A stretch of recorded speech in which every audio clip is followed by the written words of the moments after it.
Welcome to our channel Naomi talks. ఈరోజు మనం sugar free బొబ్బట్లు ఎలా తయారు చేద్దామో చూద్దాం.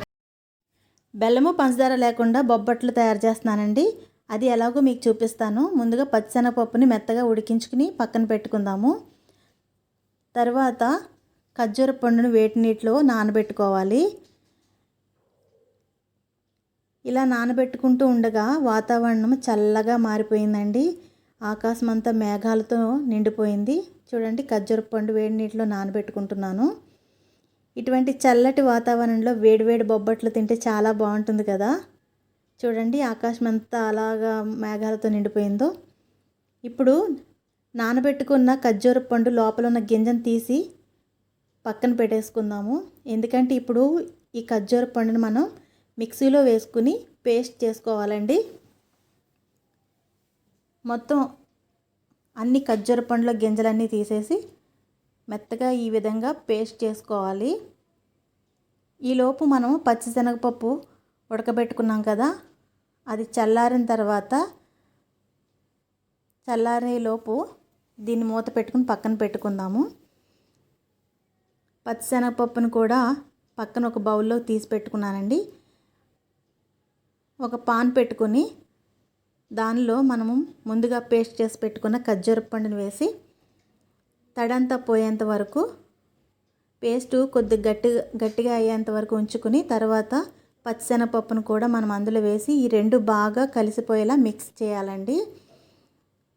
మనకి బొబ్బట్టు చేసుకోవడానికి సరిపడా ఉండేంత వరకు మనం వీటిని దగ్గరగా అయ్యేంత వరకు కలుపుకోవాలి. ఈ రెండు బాగా మిక్స్ అయిపోవాలండి. పచ్చిశనగపప్పు ఖర్జూర పండు పేస్ట్ ఈ రెండు కూడా. ముఖ్యంగా షుగర్ పేషెంట్లకి ఇది చాలా హెల్దీ అండి. ఎందుకంటే పాపం వాళ్ళు షుగర్ తినాలన్నా కూడా తినలేరు. ఒకవేళ తిన్నా షుగర్ లెవెల్స్ తేడా వచ్చేస్తుంది కాబట్టి వాళ్ళకి ఈ విధంగా తయారు చేసి పెట్టండి. తప్పకుండా వాళ్ళు చాలా ఇష్టంగా తింటారు.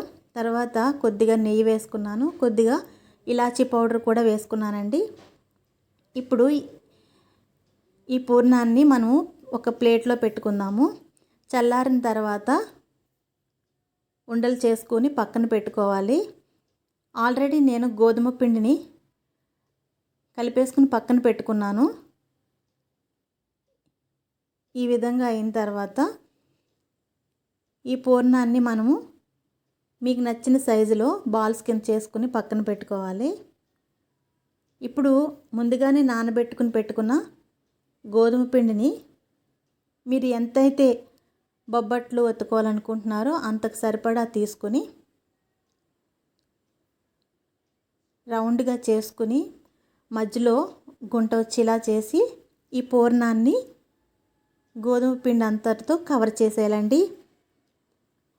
మనకి ఇలా ప్లాస్టిక్ కవర్ మీద వేసుకుని కాస్త నెయ్యి అది పాముకుని ఈ ఉండ తీసి అందులో పెట్టి కవర్ చేసేయాలి మొత్తం అంతా.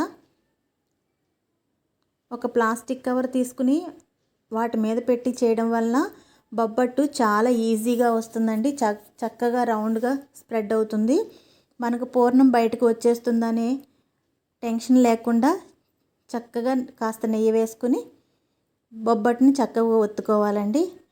ముఖ్యంగా రక్తహీనతతో బాధపడుతున్న పిల్లలకి, లేడీస్కి చాలా మంచి హెల్దీ ఫుడ్ అండి. మామూలుగా పిల్లలకి కొంతమందికి ఖర్జూర పండు ఇస్తే వాళ్ళు పెద్ద ఇష్టంగా తినరు. అటువంటి వారికి ఈ విధంగా బొబ్బట్లు చేసి పెట్టండి. వాళ్ళు చాలా ఇష్టంగా తింటారు. వాళ్ళ హెల్త్కి కూడా చాలా మంచిది. ఈ విధంగా కాస్త నెయ్యి వేసుకుని బొబ్బట్లని మనము చక్కగా అటు ఇటు దోరగా కాల్చుకోవాలి. ఈ విధంగా కాల్చిన వాటిని పక్కన పెట్టుకున్నాను. నేను తయారు చేసిన ఈ ఖర్జూర పండుతో బొబ్బట్లు అనే రెసిపీ మీకు నచ్చినట్లయితే నా ఛానల్ సబ్స్క్రైబ్ చేయండి, లైక్ చేయండి. మీకు ఎలా వచ్చింది అన్నది నాకు కామెంట్స్ ద్వారా చెప్పండి. తప్పకుండా ట్రై చేస్తారని నేను ఆశిస్తున్నాను. ఎందుకంటే ఇది ముఖ్యంగా చాలా హెల్దీ అయిన రెసిపీ అండి. తప్పకుండా ట్రై చేయండి. నా వీడియో కానీ మీకు నచ్చినట్లయితే